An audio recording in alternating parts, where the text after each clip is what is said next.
Bro, perlakukan wanita cantik dengan agak lembut.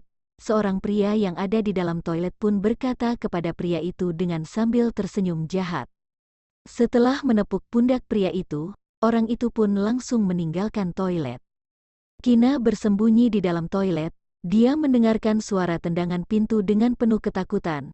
Dia pun berusaha untuk menahan rasa lemasnya dan mengeluarkan ponselnya. Kina membuka kontak Ezra, tetapi dia pun tiba-tiba menyadari Kina berada di pangkalan militer, dan sama sekali tidak sempat datang untuk menyelamatkan dirinya. Lalu Kina pun menelepon Vito. Setelah menunggu beberapa saat, teleponnya pun diangkat adik ipar, "Tolong aku."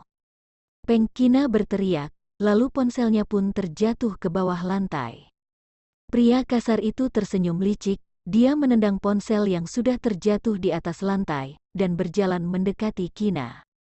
"Wanita cantik, jangan takut, aku akan perlakukan kamu dengan lembut." "Jangan, keluar kamu," Kina ingin berteriak, tetapi dia pun menyadari suaranya terdengar lembut dan menawan. Di ruangan yang begitu kecil, Kina tidak bisa melarikan diri, dia hanya bisa memeluk dirinya dengan kedua tangan, nafasnya menjadi semakin cepat, dan dia pun bersembunyi di sudut. "Keluar kemana? Aku akan buat kamu merasa sangat enak, hei, hei, hei." Pria kasar itu berkata dengan mesum, lalu dia pun langsung mengulurkan tangannya untuk mengunci pintu. Kemudian pria itu langsung membuka tali pinggangnya dengan semangat. Kina tidak pernah menghadapi masalah seperti ini, jadi dia merasa sangat panik dan bingung. Ini pun membuatnya menjadi sesak nafas. Kina ingin berteriak, tetapi lehernya pun seperti dicekik oleh orang, jadi dia hanya bisa mengeluarkan suara rintihan. Kepalanya tiba-tiba terasa sangat sakit, dia menjerit kesakitan, dan bangkit dari bawah. "Jangan, aku mohon kamu untuk lepaskan aku punya uang, aku akan berikan uang kepada kamu." Kina memohon kepada pria itu dengan sambil menangis. "Hahaha, aku tidak mau uang, aku mau kamu." Pintu toilet itu pun terbuka, dan membanting punggung pria itu, ini pun membuat pria itu terhuyung-huyung. "Siapa yang berani ganggu aku?" Pria kasar itu berbalik. Seketika dia pun merasa ketakutan dan mulai berkeringatan dingin. Okto, Presiden Vito, orang yang sering muncul di berita skandal, KRC International bos besar Vito, di kota Leicester pasti tidak akan ada orang yang tidak mengetahuinya. Wajah tampan Vito terlihat sangat menyeramkan. Tatapannya ditujukan pada tangan pria itu, kedua matanya pun terlihat penuh dengan aura yang mematikan. Dalam waktu yang singkat, suara krak terdengar, tidak ada yang mengetahui apa yang terjadi, lengan pria itu pun sudah menjadi bengkok. Vito menarik Kina keluar dari sana, dan memposisikan wajah kecilnya di depan dadanya. Karena adegan selanjutnya akan penuh dengan darah, jadi tidak baik jika dilihat oleh Kina. Pria kasar itu berusaha untuk menahan rasa sakit di lengannya, dia menatap Vito yang terlihat menyeramkan dan dingin. Dia pun menggigit bibirnya sampai berdarah. Dia tidak berani mengeluarkan suara apapun, dia takut akan dibunuh. Vito mengulurkan tangannya, seorang pengawal yang mengikuti dia pun langsung memberikan sebuah pistol tidak bersuara kepada dia. "Presiden Vito, aku minta ampun." Pria itu berlutut di bawah dan bersujud padanya. "Apakah kamu tahu siapa dia?" Vito berencana agar pria itu mengetahui penyebab kematiannya. "Istri tersayang kakak keduaku, kakak ipar keduaku." Setelah mendengarkan perkataan Vito, wajah pria itu terlihat pucat. Seketika dia tidak tahu harus mengatakan apa. Orang-orang kelas atas semuanya mengetahui kondisi tuan muda kedua keluarga Okto. Mereka semua mengira tuan muda kedua keluarga Okto dalam seumur hidup ini pasti tidak akan menikah, tetapi pada saat ini pun sudah menikah dengan diam-diam. Dapat diketahui juga bahwa orang keluarga Okto pasti sangat mementingkan nyonya muda kedua ini, sedangkan pada saat ini dirinya pun dengan sial menyinggung nyonya muda kedua ini. Sudut bibir Vito menunjukkan sebuah senyuman yang dingin, lalu dia pun menembak pangkal paha pria itu. Pria itu masih belum sempat untuk menjerit kesakitan dan sudah pingsan. Di bawah pangkal pahanya pun sudah berlumuran darah. Kakak ipar kedua sudah aman. Setelah itu, Vito melepaskan Kina, pengawal pun langsung berdiri di depan pintu toilet, agar Kina tidak melihat adegan yang berlumuran darah. Kedua kaki Kina sangat lemas, dia duduk di atas lantai, dan bernafas dengan terengah-engah, wajahnya pun terlihat memerah. Sangat panas, Kina berkata dengan sambil menarik leher bajunya. Di dalam tubuhnya seolah-olah seperti terdapat api yang sedang membara, ini membuatnya merasa sangat sakit dan panas. Vito merasa ada yang aneh, dia langsung menggendong Kina, dan menatap ke arah toilet dengan tatapan tajam, lalu dia pun berkata dengan dingin, "Segera beritahu tuan muda kedua." Tias bersembunyi di dalam toilet perempuan, dia melihat Vito menggendong Kina, memikirkan adegan yang akan terjadi pada berikutnya, dia pun mengepalkan kedua tangannya, dan terlihat sangat iri hingga kedua matanya memerah. Sial sekali, tidak disangka kali ini akan menguntungkan Kina. Setengah jam kemudian di Hotel KRC International, Vito berdiri di depan kamar Presidential Suite. Melihat Ezra keluar dari lift dengan mengenakan pakaian tentara, dia pun langsung pergi menyambutnya. Kakak kedua, gimana? Wajah tampan Ezra terlihat serius, aura yang dipancarkan dari sekujur tubuhnya pun terlihat sangat menyeramkan. Di perjalanan datang, Ezra pun sudah mengetahui apa yang terjadi. Jika adik ketiganya tidak berada di dalam bar itu, akibatnya pun tidak bisa dibayangkan. Ada seorang manajer perempuan yang berada di dalam. Vito membuka pintu kamar, "Aku pulang dulu, aku akan tangani masalah ini dengan baik." Ezra menjawabnya dengan wajah yang terlihat serius. Setelah masuk ke kamar, Ezra pun menutup pintu. Tuan muda kedua, Nyonya muda kedua ada di dalam kamar mandi. Setelah melihat kedatangan Ezra, manajer perempuan itu pun langsung berdiri dengan tegak dan melaporkannya dengan sopan. Keluar, Ezra berkata dengan dingin. Kemudian Ezra pun berjalan menuju ke kamar mandi. Melihat pintu kamar mandi dibuka, Kina yang berendam di dalam bak mandi pun berteriak. "Jangan takut, sudah aman." Ezra berusaha untuk menahan amarahnya dan berkata dengan lembut. Kina mendengar sebuah suara rendah yang sangat familiar, lalu dia pun mulai menenangkan diri dan mengedipkan matanya. Kina menatap pria yang di depannya sejenak, lalu dia pun memanggilnya dengan tampak ragu. "Ezra, iya, jangan takut, aku ada di sini kok." Ezra menggendong Kina dari bak mandi. Ezra pun mengerutkan keningnya setelah merasakan tubuh Kina sangat panas. Wow, aku sangat panas, sangat tidak enak." Kina meraih pakaian Ezra, dan berkata dengan sambil menangis, "Aku bukan sengaja mau pergi ke tempat itu. Aku tidak tahu. Aku mau telepon kamu, tetapi kamu berada di pangkalan militer, jadi aku telepon adik ipar, tetapi ponsel aku pun jatuh. Aku sudah tahu, istriku sangat pandai." Ezra meletakkan Kina di atas ranjang mewah dengan pelan. "Jangan nangis lagi, nanti sudah akan sembuh kok." Ezra pun langsung melepaskan pakaiannya, dan menindih di atas tubuh Kina. Kina tampak tak bersemangat, dia hanya merasa sangat panas, seolah-olah seperti akan meledak, dia merasa kekosongan, dan sangat sakit. Kina meletakkan kedua tangannya di depan dada Ezra. Perasaan dingin ini pun membuatnya mengeluarkan suara yang bergemetaran. "Ezra, panas kamu sangat dingin, tolong aku."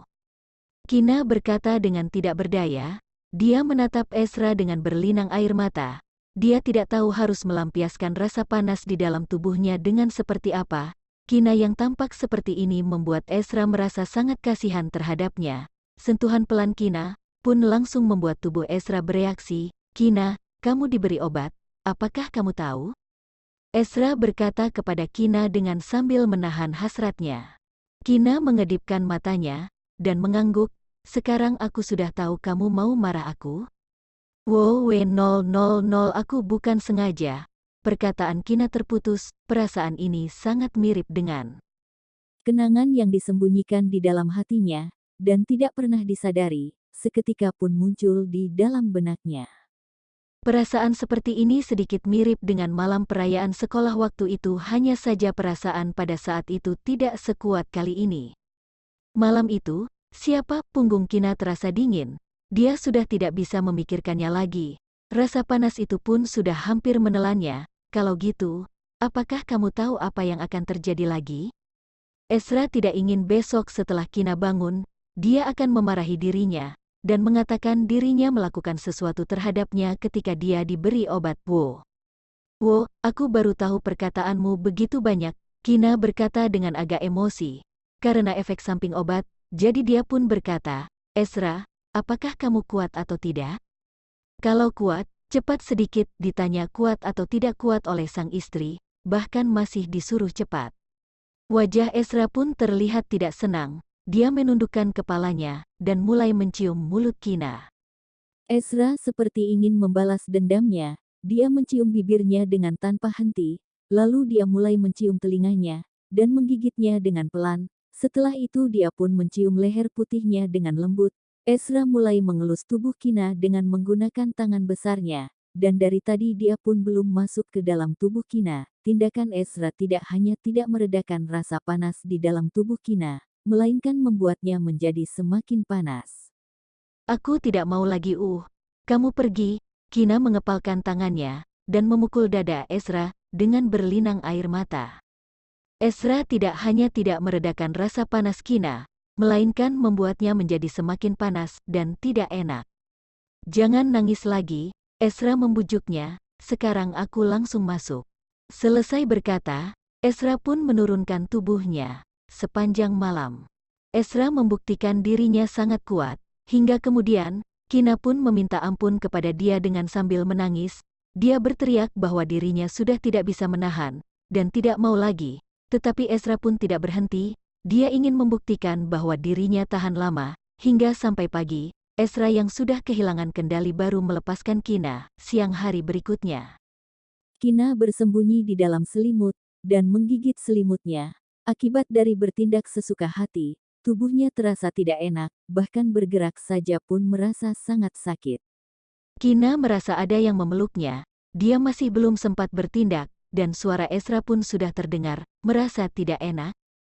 Sakit go, Ezra memeluk Kina ke dalam pelukannya. Meskipun Kina malam tadi diberi obat, jadi hasratnya pasti akan lebih kuat dari biasanya. Tetapi Ezra juga melampiaskan semua hasratnya.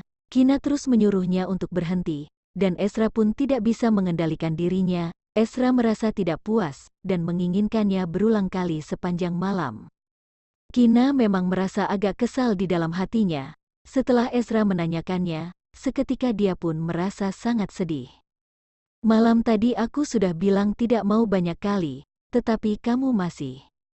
Kamu jahat, semakin mengatakannya, Kina merasa semakin sedih, dan dia pun menangis. Ezra pun langsung memeluknya dengan semakin erat. Jangan nangis, malam tadi memang aku yang salah, lain kali aku tidak akan seperti itu lagi.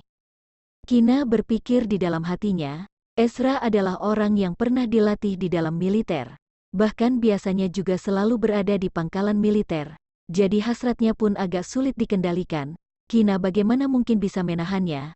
Aku mau nangis, lain kali aku tidak mau lakukan hal itu dengan kamu lagi. Kina berkata dengan marah, dan sengaja ingin menantangnya. Kalau gitu, aku berikan kesempatan untuk balas dendam kepada kamu. Lain kali kamu di atas, kamu mau perlakukan aku dengan seperti apapun boleh. Ezra sama sekali tidak peduli terhadap Kina yang sedang ngambek. Dia pun berkata dengan licik dan tampak tulus. Oke, Kina tertegun sejenak, lalu dia baru menyadari bahwa dirinya telah dikerjain, dan dia pun memakinya, Ezra kamu adalah orang jahat, segera turun dari ranjang. Sudut bibir Ezra pun terangkat. Lalu dia pun menyeka air mata Kina, sejenak kemudian. Kemarin aku sangat takut, ponsel aku jatuh pula, aku kira kali ini aku akan habis. Kina mencengkeram selimutnya, kedua matanya terdapat air mata, lalu dia pun berkata dengan tidak jelas, ke depannya, aku tidak akan pergi ke tempat itu lagi. Jangan takut, dan jangan pikir lagi, ke depannya aku akan lindungi kamu. Ezra berkata dengan tegas. Kina menjawabnya dengan pelan. Meskipun saat ini Kina sudah aman, tetapi ketika memikirkan adegan kemarin, dia pun merasa sangat takut. Pada saat itu, yang menyelamatkannya adalah Vito. tetapi pria yang ada di hadapannya ini pun membuatnya merasa lebih aman. Setelah itu, mereka berdua pun mulai saling berciuman. Kemudian, ketika Kina pergi mandi, Ezra pun menelepon Vito. Vito tentu saja mengetahui apa yang mau ditanyakan oleh Ezra, jadi dia pun langsung mengatakan, "Kakak kedua, masalah kemarin sudah aku telusuri, masalah ini tidak diprovokasi oleh siapapun. Pria itu awalnya memang sudah masukkan obat ke dalam air. Tujuannya adalah untuk diminum oleh wanita lain. Kebetulan pada saat itu, kakak ipar kedua sedang main truth or dare bersama rekan kerjanya. Jadi kakak ipar kedua pun kebetulan meminum air itu.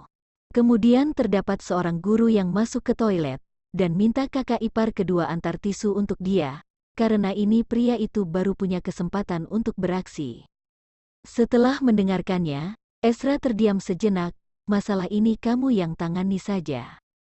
Masalah ini kamu tidak perlu khawatir, serahkan ke aku saja." Vito tersenyum jahat, identitas kakak keduanya agak sensitif, jadi masalah seperti ini kurang cocok jika ditangani oleh kakak keduanya secara langsung, sedangkan dirinya pun sangat berantusias. Pria itu tidak hanya kehilangan kemampuan seksual saja, bahkan masih. Ezra mematikan teleponnya. Dia menelepon ke seseorang lagi, dan suruh orang itu mengantar pakaian wanita ke sini. Setengah jam kemudian, Ezra membawa Kina pergi dari hotel dan menuju ke restoran untuk makan siang. "Kina, cincin nikah kamu mana?" Kina sedang melihat menu, dan Ezra pun tiba-tiba menyadari jari manis Kina terlihat kosong. Seketika, Kina pun merasa tidak tenang. "Itu cincin itu terlalu mahal. Aku takut jika terjadi sesuatu yang tidak diinginkan." "Cincin memang harus dipakai, karena merupakan simbol pernikahan. Saat ini kamu adalah nyonya muda kedua keluarga Okto. Jenis cincin itu pun sudah termasuk murah. Apalagi, karena kamu tidak pakai cincin, orang lain baru tidak percaya kamu sudah menikah. Setelah pulang, langsung pakai cincin itu." Ezra mengatakannya dengan sambil mengerutkan keningnya, lalu dia pun berkata lagi, "Lain kali kalau aku temukan kamu tidak pakai cincin lagi, aku pasti tidak akan berikan kesempatan kepada kamu untuk menjerit dan minta ampun." Setelah mendengarkan perkataan terakhir Ezra, Kina langsung mengingat adegan malam tadi. Seketika wajahnya pun menjadi merah setelah makan siang. Setelah Ezra memastikan emosional Kina baik-baik saja, baru mengantarkannya pulang ke keluarga Okto. Ketika mereka berdua akan melangkah keluar dari elevator, mereka langsung bertemu seorang pria tua yang mengenakan pakaian tradisional China, dengan kepala yang beruban, bersandar pada tongkat. Ekspresi wajah pria tua itu gelap dan muram, tubuhnya terlihat cukup kokoh, memancarkan aura dominan yang membuat orang lain tertekan. Dia diikuti oleh seorang pria paruh baya yang berusia hampir 50 tahun, dengan wajah penuh hormat dan serius. Kina merasa terkejut, melihat orang yang terlihat kaya dan terpandang itu bisa berjalan di sebuah perumahan masyarakat awam. Namun dia tidak terlalu memperhatikannya, hanya merasa seharusnya mereka sedang menunggu elevator. Oleh karena itu dia pun langsung menarik Ezra keluar dari elevator dengan cepat. Ketika melewati mereka, Ezra dan lelaki tua itu saling berpandangan.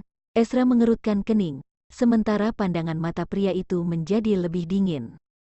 Pria tua dan pria paruh baya masuk satu persatu ke dalam elevator, menunggu pintu tertutup. Pria paruh baya itu berkata dengan tidak mengerti, "Tuan, mengapa Anda tidak mengambil kesempatan ini untuk berkenalan dengan nona muda? Mungkin bisa membuat nona muda kedua. Masih belum waktunya, aku memiliki rencanaku sendiri." Pria tua itu mendengus singkat seakan masih marah akan apa yang terjadi beberapa saat terakhir. Ketika memikirkan pria itu adalah suami Kina, dia menggenggam tongkatnya dengan erat, pandangan matanya menjadi lebih dingin. Kina membawa Ezra kembali ke keluarga Okto. Mereka melihat ada piring buah dan beberapa cangkir teh yang masih belum dibereskan. Dia dengan penasaran bertanya, "Bu, apakah ada tamu yang datang ke rumah?" Ibu Kina sedikit terkejut, wajahnya sedikit pucat, terlihat jelas dia tidak menduga Kina akan kembali saat ini. Tidak menunggu jawabannya, ayah Kina menggantikan istrinya menjawab dengan tersenyum ringan. Mereka adalah beberapa rekan tempat ayah bekerja sebelumnya, datang berkumpul dan mengobrol.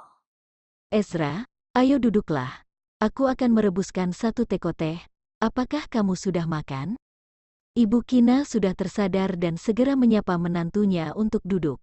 Meskipun putrinya tidak pulang semalaman, namun ketika melihatnya bersama dengan menantu, dia pun dengan penasaran bertanya lebih banyak.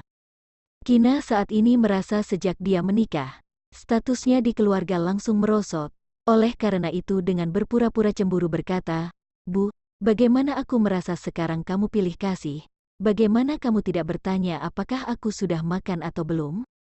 Sudahlah, kamu sudah menikah dan keluar dari rumah. Memiliki seorang menantu bisa dikatakan memiliki anak laki-laki. Apakah bisa dibandingkan denganmu?" Ibu Kina sengaja menjatuhkannya, namun terpancar senyuman tidak berdaya dan memanjakan. Dia sudah sebesar ini dan masih tidak tahu malu ingin dimanjakan. "Kamu sudah menyakitiku namun masih bisa tersenyum." Kina mendengus singkat, langsung meraih buah yang sudah dipotong di atas meja dengan tangannya. "Bu, aku dan Kina sudah makan di luar. Saat ini mengantar Kina pulang. Setelah minum segelas teh aku akan langsung pergi." Ezra duduk di sofa, dengan posisi punggung yang tegak, kedua tangannya diletakkan di atas dengkul, melihat Ibu Kina yang sudah bergerak merebuskan teh, tidak bisa menyinggungnya untuk langsung pergi dari sini. "Baiklah," Ibu Kina menganggukkan kepala, "ada buah di atas meja, kamu ambillah sesukamu, kita semua adalah satu keluarga, tidak perlu sungkan lagi." "Iya," dia menjawab dengan ringan. "Ini." Kina mengambil sepotong buah dan mengangkatnya ke sisi bibirnya. Ibu Kina hanya bisa tersenyum melihat interaksi mereka berdua ini, dalam hatinya merasa sedikit lega.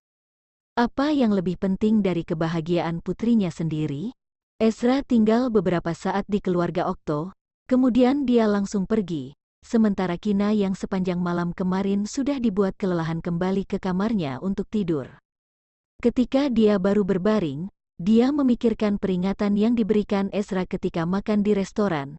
Dia pun segera mencari cincin di laci dan langsung memasangkannya di jari manis. Tiba-tiba ponselnya berdering, ketika dia mengambil dan melihat Tias.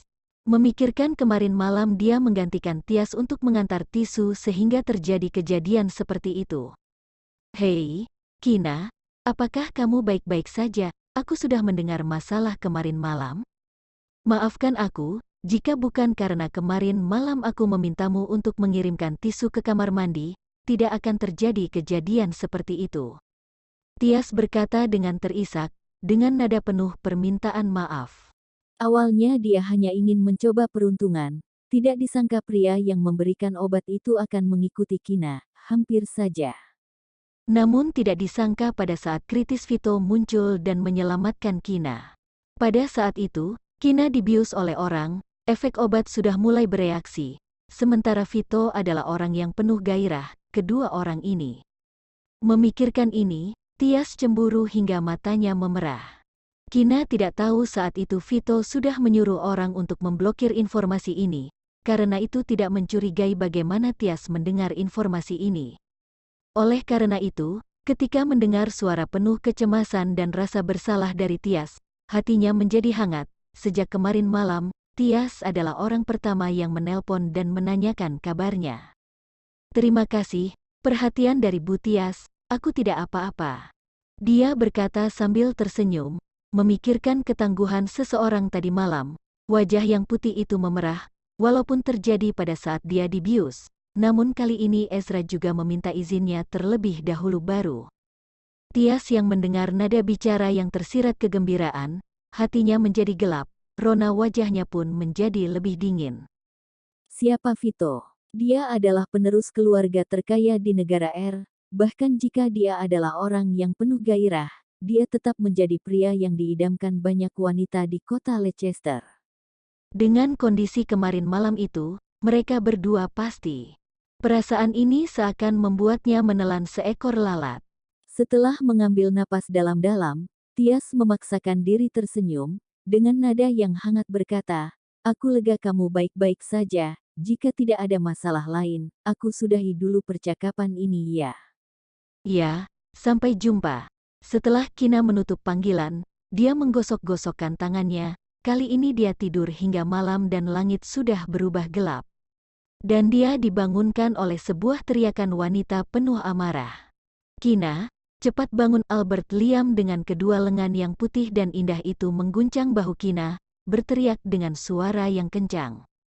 Kina dengan tanpa sadar langsung menutup telinganya, dengan perlahan membuka matanya yang mengantuk. Albert, kamu sudah pulang.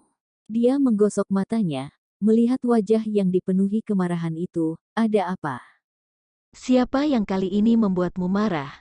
Tidak ada seorang pun di dunia yang bisa membayangkan ternyata aktris populer Albert dan guru magang Universitas Kina adalah sahabat baik. Jika aku tidak kembali, kamu gadis sialan bisa melahirkan tanpa memberitahuku. Albert tidak pernah menyangka ketika dia pergi ke luar negeri untuk syuting iklan. Teman baiknya yang sudah berkata dengan tegas bahwa dia tidak akan menikah sebelum berusia 28 tahun ini. Ternyata sudah kawin lari. Dia merasa rugi ketika dia dengan penuh inisiatif membawakan oleh-oleh untuknya. Tidak disangka gadis tanpa hati nurani ini bisa menyembunyikan kabar bahwa dia kawin lari ini darinya. Ibu Kina berkata bahwa dia dan pria itu sudah berpacaran selama 5 bulan dan kemudian menikah. Namun menurut pemahaman dirinya terhadapnya, hanya bisa diungkapkan dengan 2 kata, omong kosong. Mungkin Kina bisa membohongi orang lain, namun tidak akan bisa membohonginya. Pandangan jernih tidak bernoda Kina itu pun langsung memancarkan rasa bersalah. Dia tersenyum canggung, kemudian memeluk Albert dengan kedua tangan. Hei, aku tidak ingin menyembunyikannya darimu.